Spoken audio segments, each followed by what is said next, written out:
Now, for opposition, I would request Mr.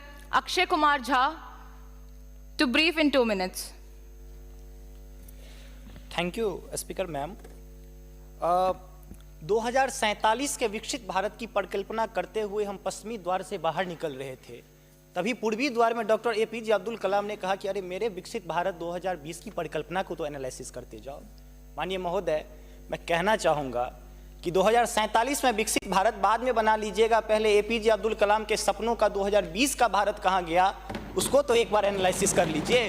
और मैं मानता हूं कि उसके एनालिसिस के पश्चात जो आपके पास जो रिजल्ट आएगा, जो परिणाम आएगा, वो 2047 के विकसित भारत की परिकल्पना को पूर्ण करने में कहीं ना कहीं बेहतर साबित होगा।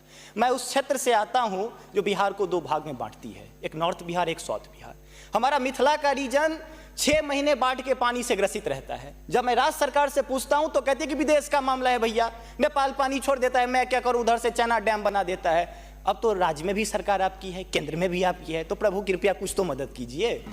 दूसरी बात, कोसी का संसद में कह दिया गया कि ड्रेस कोड ये होना चाहिए। अरे मैं बाढ़ के उस इलाके से आता हूं जहां आधा धोती पहन के संसद तक आना पड़ता है, न सड़क है न कुछ है, तो कैसे आऊंगा। उसी क्षेत्र का एक नंगा बच्चा हमसे कहता है कि साहब मैं बाढ़ से ग्रसित हूँ, और दक्षिण बिहार का एक बच्चा कहता है कि मैं सुखाड़ से ग्रसित हूँ, मेरे पास पीने के लिए पानी नहीं है। बीच वाला एरिया कहता है मैं नरसंहार से परेशान हूं। तो बिहार की एक परिभाषा बनती है कि उत्तर में बाढ़ है, दक्षिण में सुखाड़ है, बाकी जो बचा नरसंहार है, यही बिहार है। अब मैं कहां जाऊं। तीसरी बात मैं आता हूं कि आपने तो राम जी को अयोध्या में लाकर स्थापित कर दिया, जरा उनके ससुराल मिथिला पर भी ध्यान दीजिए। माँ सीता कब कब अग्नि परीक्षा देगी, उनके पुत्र हम कब कब अग्नि परीक्षा देते रहेंगे, हम पर भी तो थोड़ा ध्यान दीजिए प्रभु। बाढ़ का पानी जब हमारे बिहार से निकलता है तो लगे लगे बंगाल चला जाता है, और जो भी हमारे पास रोजी रोटी रहती है खत्म हो जाती है। तो मेरी पत्नी भी कहती है कि लागल लागल सजन धक्का सलम कलकत्ता चलिए। अब कितना आगे जाए।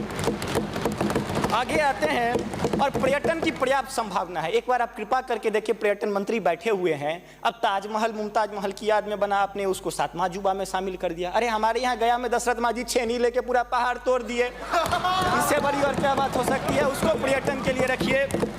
और ये जो भूखमरी, बेरोजगारी और शिक्षित राज्य की जो हम पर वो जो पीठ पर धो रहे हैं, वो हमको इसी तरह की कविता याद दिलाती है कि तू सिंह मारती गैसी, मैं कोने में दुबका बैल प्रिय, मैं पीपल सा सीधा साधा, तुम उस पे लटकी चुड़ैल प्रिय। तो ये अशिक्षा, बेरोजगारी हम पर चुड़ैल की तरह लटकी है।